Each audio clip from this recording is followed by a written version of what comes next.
এক গ্রামে এক বৃদ্ধ কৃষক বাস করত।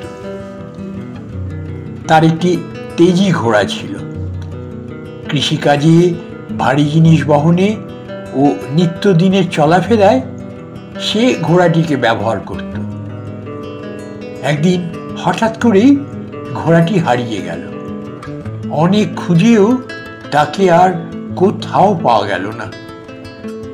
কৃষকের স্ত্রীর মন খুব খারাপ, কিন্তু কৃষকের কোনো ভ্রুক্ষেপ নেই। হারিয়ে যাওয়া ঘোড়ার জন্য তার কোনো আফসোস বা দুঃখবোধ নেই। তাকে দেখে মনে হচ্ছিল যেন কিছুই হয়নি। আশেপাশের প্রতিবেশীরা এসে বলল, তোমার কি দুর্ভাগ্য, একটা মাত্র ঘোড়া, তাও হারিয়ে গেল। এ কথা শুনে কৃষক মৃদু হেসে বলল, হতে পারে।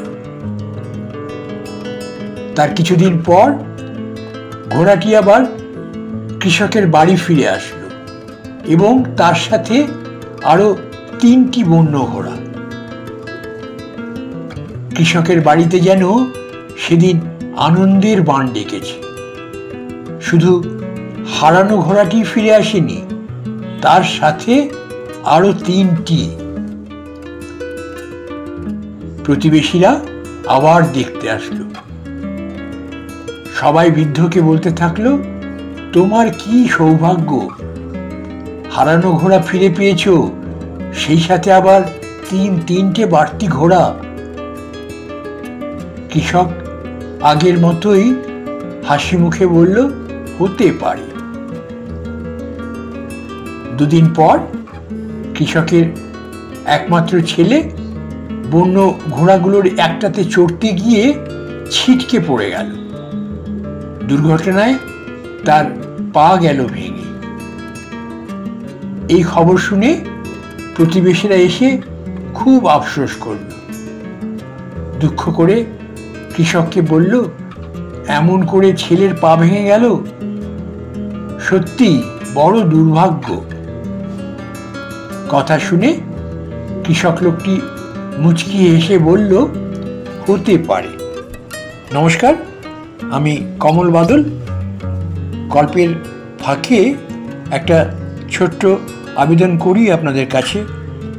তাহলে এই যে আমাদের চ্যানেল ৯০কে বেল আইকনটি টিপে আপনারা সাবস্ক্রাইব করুন, আমাদের ভিডিওগুলো দেখুন, দেখে আমাদের ভিডিওগুলোতে আপনারা আপনাদের মূল্যবান লাইক দিন এবং আমাদের ভিডিওগুলোকে আপনারা আপনাদের বন্ধু বান্ধব আত্মীয় স্বজনের সাথে শেয়ার করুন। আর আমাদের কমেন্ট বক্সে এসে আপনারা আপনাদের সুচিন্তিত মতামত জানান, এই ছোট্ট অনুরোধটুকু শুধু রাখছি। তাহলে আমরা আবার এখন গল্পে ফিরি। এদিকে কৃষকের একমাত্র ছেলে বন্য ঘোড়াগুলোর একটিতে চড়তে গিয়ে ছিটকে পড়ে গিয়ে তার পা গেল ভেঙে। এই খবর শুনে প্রতিবেশীরা এসে কৃষকের কাছে খুব আফসোস করলো আর দুঃখ করে কৃষককে বলল, এমন করে ছেলের পা ভেঙে গেল, এটা সত্যি বড় দুর্ভাগ্য। এই কথা শুনে কৃষক লোকটি মুচকি হেসে বলল, হতে পারে। পরদিন গ্রামে রাজার সৈন্যরা এসে হাজির। যুদ্ধের জন্য তারা গ্রামের যুবক ছেলেদেরকে ধরে নিয়ে যেতে এসেছে। সবাইকে নিয়ে গেলেও কৃষকের ছেলের ভাঙা পা দেখে সৈন্যরা তাকে নিল না। এবার প্রতিবেশীরা এসে বলল, তোমার তো দেখছি অনেক বড় সৌভাগ্য, ছেলেকে আর যুদ্ধে গিয়ে মরতে হবে না। হালকা হেসে কৃষকের সেই একই উত্তর, হতে পারে। বন্ধুরা, এই গল্পের কৃষককে দেখুন, কেমন নিরুত্তাপ।